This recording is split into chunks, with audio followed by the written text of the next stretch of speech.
What do you call a country where millions of people work full-time but sleep in their car? Where mothers sleep on church pews, where veterans rot in tents, where kids do homework by flashlight in the backseat of a minivan? Well, we call it America, and this is what the end of the American dream looks like. The cold truth. Affordable housing in America doesn't exist. Not really. Not for the single mom working 2 jobs. Not for the retiree living on Social Security. Not for the minimum wage worker who cooks your food and drives your kids and stocks your shelves. Here's the math that they don't want you to do. There isn't a single state, not one, where a full-time minimum wage worker can afford a modest 1-bedroom apartment. In over 60% of U.S. counties, even 2 minimum wage jobs won't get you there. And rents, well, they've skyrocketed 30% in just 3 years, outpacing wages, inflation, and basic dignity. The market says that it's supply and demand. But what they don't say is the supply was never meant for you or me. Who stole the housing? So where did all the housing go? It's not gone.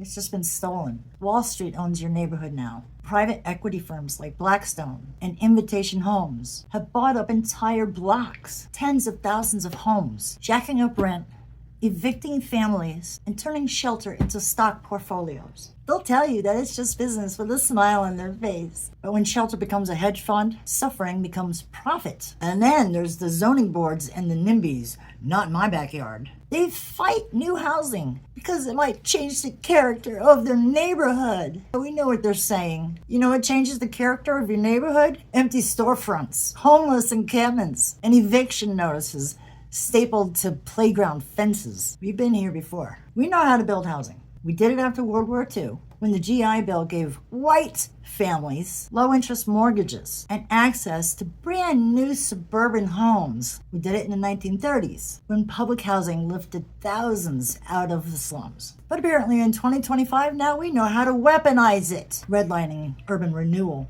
displacement disguised as development. We built ghettos with government policy, and then we abandoned them. Human stories, broken systems. You want to make it real? Talk to the family of 5 paying $2,200 for a 1-bedroom in Phoenix. Talk to the senior in Ohio who only eats once a day so that she could pay the rent on time. Talk to the woman in Houston who makes $17 an hour and still has to sleep in her car with her 8-year-old son. They keep telling people, pull yourselves up. But we've built a world where there's nothing to pull on. Rents are up.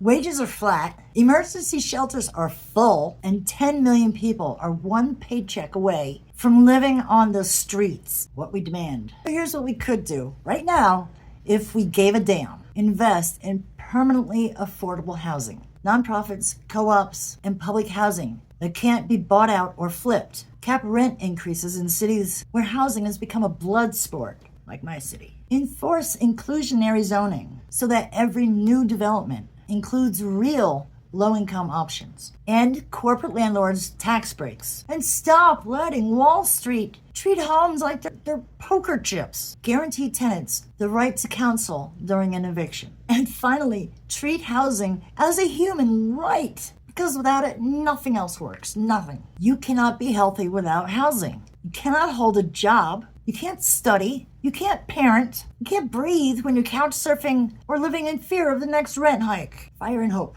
This isn't just an economic failure. It's a moral one. And the worst part, it's not an accident. No, it's policy, it's profit, it's greed, rubber stamped by your elected officials, and wrapped in real estate jargon. But here's what they forget. A house isn't just 4 walls and a roof. It's stability.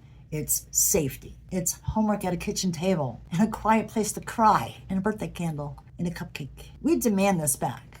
It's been taken away from us. Like, how are we supposed to live? We demand it for every person who's been handed a lease that they couldn't afford, an eviction they didn't deserve, or a lie that they were told about what hard work could buy them. Because housing should not be a luxury. It should be a starting point for a just society. Thanks for coming by, guys. I'll see you in the next one. Have a great night. Take care of yourselves. Stay safe. Thanks for listening.